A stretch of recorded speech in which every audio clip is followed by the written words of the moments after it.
और हमको लगता है कि बाबूलाल जी को अभी भी कोई सद्बुद्धि दे और लाश के ऊपर में राजनीति करने से वो वंचित रहे। सरकार समस्या के गंभीरता को समझती भी है, उसके निदान के प्रति भी सचेत है और बाबूलाल जी को सर्टिफिकेट देने का जरूरत नहीं है। इस राज्य की जनता ने देखा था कि कोरोना में जब हर राज्य में त्राहिमाम था, किस प्रकार झारखंड ने उस महाविपदा को बहुत सहजता के साथ शांत होकर धैर्यपूर्वक उसका केवल न निपटारा किया बल्कि दूर दूर तक जो हमारे भाई बहन थे उनको घर तक लाया। अभी उत्तराखंड की जो सुरंग में जो हमारे 15 साथी फंसे हुए झारखंड के, दिवाली के दूसरे ही दिन जब जैसे ही खबर आई, देर रात को एक सीनियर आईएएस की टीम बनाकर वहां पहुंच गई, कोऑर्डिनेशन के साथ वहां काम शुरू हुआ और ये सेंसिटिव इश्यूज को कैसे डील करती है राज्य सरकार, ये उस पर भी कह रहे थे कि वहां क्यों नहीं गया। अरे इनको मालूम ही नहीं था कि अधिकारी वहां पहुंच चुके। तो हमको सीधा सीधी हम कहते हैं, ये चुनौती वाला काम बंद कीजिए। स्वस्थ राजनीतिक परिवेश में आपको यदि हमसे कोई जवाब तलब करना है, आपके साथ यदि जनादेश होगा तो वो 24 में दिखेगा, लेकिन वो दिवास्वप्न होगा आपका। 2024 में राजधनवार में आप नहीं जीतेंगे बाबूलाल जी, इसकी गारंटी भी हम लोग देते हैं। आज कल आप लोग देख ही रहे कि पूरे राजनीतिक तौर पर पहले तो विस्थापित हुए थे, अब बेरोजगार भी हो गए ऐसे एक व्यक्ति जो भारतीय जनता पार्टी के झारखंड के प्रदेश अध्यक्ष बने। उनके मुंह से अभी बहुत सारे बातें आ रही हैं। हताशा में जिस प्रकार से लोग कहते हैं वही बात वो कह रहे हैं। एक बहुत सेंसिटिव इशू है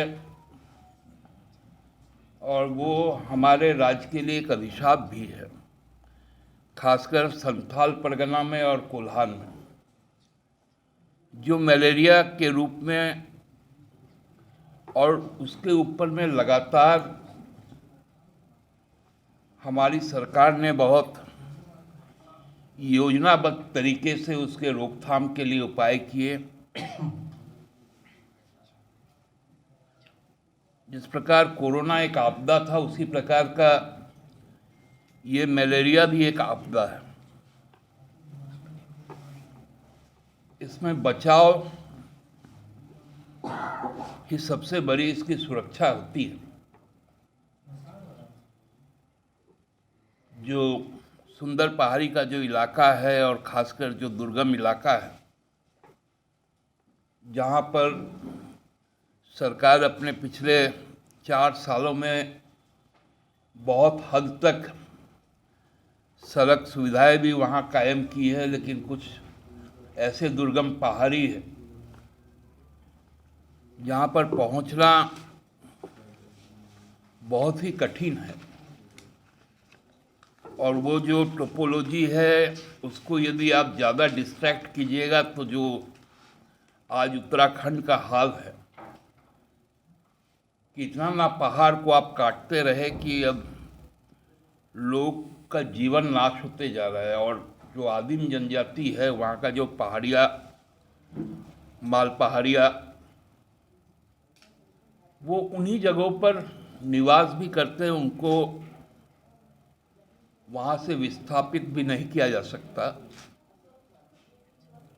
तो वहाँ पर ये बीमारी का जैसे ही प्रकोप हुआ, प्रशासन ने तुरंत वहाँ पहुँचने का काम किया। हमारे जो स्थानीय सांसद है विजय हांसदा जी,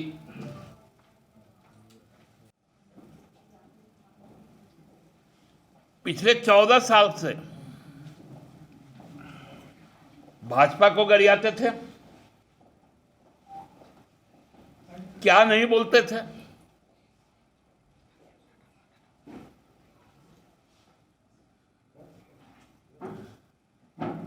इनका तो अपना मन मस्तिष्क ही स्थिर नहीं है।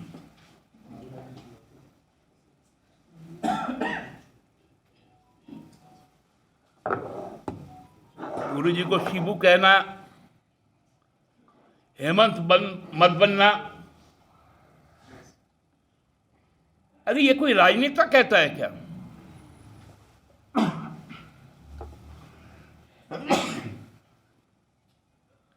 लोगों के अपने आदर्श हैं, लोगों की अपनी पसंद है, और यही जो पसंद होता है, जो चाहत होता है, उसी को जनादेश कहा जाता है। और 2019 का जनादेश बहुत स्पष्ट था कि लोग हेमंत सोरेन जी को चाहते थे। लोग गुरु जी के संघर्ष को सम्मान करते थे, इसलिए यह जनादेश आया था। आपको भी भाजपा के खिलाफ जनादेश था, लेकिन आपने जनादेश का सौदा किया। जनादेश का सौदा करते हुए आपने भारतीय जनता पार्टी ज्वाइन कर ली।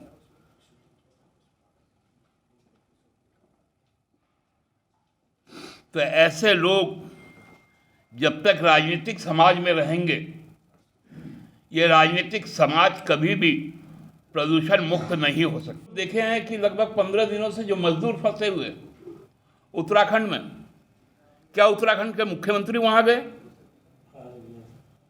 क्या प्रधानमंत्री वहां पर गए? जो यहां उड़ीसा में जब ट्रेन का हादसा हुआ, जब प्रधानमंत्री पहुंचे, 4 घंटे तक रिलीफ ऑपरेशन रोक दिया गया।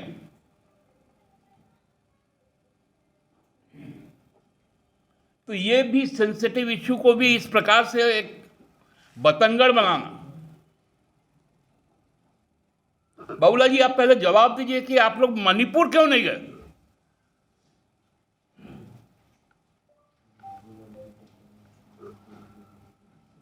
मणिपुर क्या इस देश से बाहर है क्या?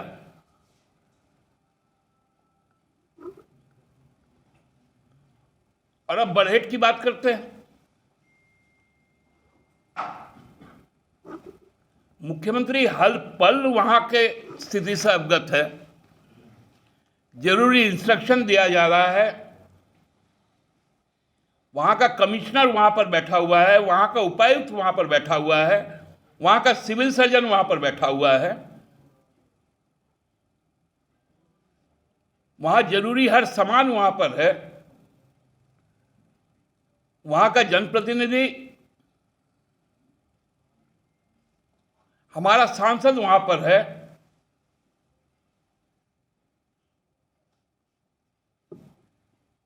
अभी हाल के दिनों में आपने देखा होगा, प्रधानमंत्री तेजस पे यात्रा कर रहे थे बेंगलोर में, और उसी वक्त बेंगलोर में जो शहीद कैप्टन था, कश्मीर में उनका पार्थिव शरीर आया था। वहां मेडिकल कैंप लगा, लोगों के इलाज की व्यवस्था सुनिश्चित की गई, और उसके बाद कुछ दुखद बच्चों की मौतें भी हुई। और ठीक उसके बाद दिन से वहां बीमारी पर, मौत पर राजनीति शुरू हो गई। पहले गोड्डा के सांसद वहां पहुंच गए और मेडिकल कैंप में खड़े होकर कहा कि यहां इलाज की कोई सुविधा नहीं। उसके बाद इधर पिछले दिनों बाबूलाल जी भी पहुंच गए और ऐसा वहां ड्रामा किए कि मोटरसाइकिल में बैठ के हम गए, जबकि वहां एम्बुलेंस लगी हुई है। लोगों के बीच में मेडिकेटेड मॉस्किटो जो जरूरी दवाएं हैं वो पहुंच गए, खाना पीने का सामान पहुंच गया, जो प्रभावित परिवार है उनको मुआवजा पहुंच गया, और अनर्गल आरोप लगाना शुरू किया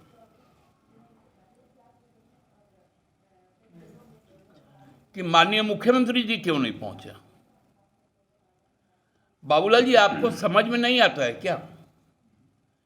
मुख्यमंत्री प्रधानमंत्री यदि किसी ऐसे साइट पर जाते हैं तो व्यवस्था चरमरा जाती है, वहां प्रशासन का ध्यान उनकी तरफ चल जाता है। अर्पित की कैसी ओछी बातें करते हैं। अब तो इनका बात करने का जो स्टाइल है,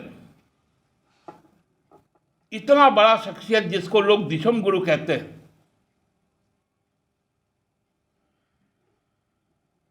हमको लगता है कि मोदी जी और अमित शाह साहब भी उनको जी करके ही संबोधन करते होंगे। संसद के उद्घाटन में उनको बुलाया गया था बजाते वरिष्ठ सांसद के नाते। उनको अब बाबूलाल जी शिबू कहना लगे।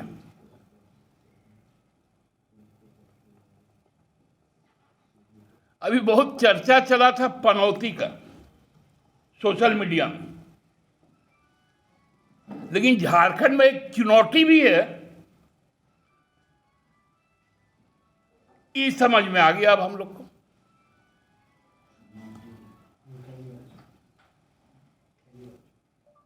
क्योंकि इन्होंने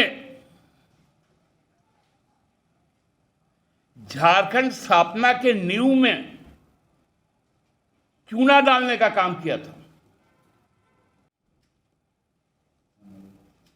आप गए थे क्या तब कड़ा? कितने लोगों से मिले थे?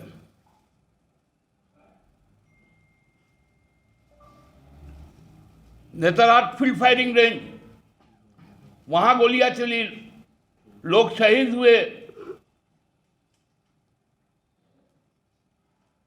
आप गए थे क्या?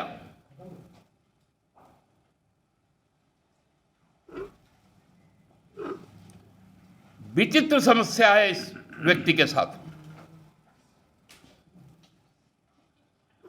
क्योंकि सरकारी तेज है, सरकारी व्यवस्था है, पूर्व मुख्यमंत्री है। जहां जहां मुख्यमंत्री लोगों के सरोकार से जुड़े मुद्दे को लेकर जा रहे हैं, ठीक उसके पीछे पीछे उनका भी भ्रमण हो रहा है। हम कहते हैं भ्रमण करना कोई बुरी बात नहीं है, आपको जितना घूमना है घूमिए, लेकिन लोगों के बीच में सेंसिटिव इश्यू को लेकर जो संवेदनशील मुद्दे हैं उसमें भ्रम मत फैलाइए।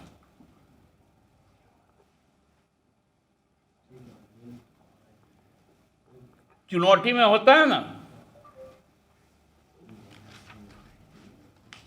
एक तरफ कुछ भुरभुरा बड़ा रहता है, ऊपर में चुना रहता है।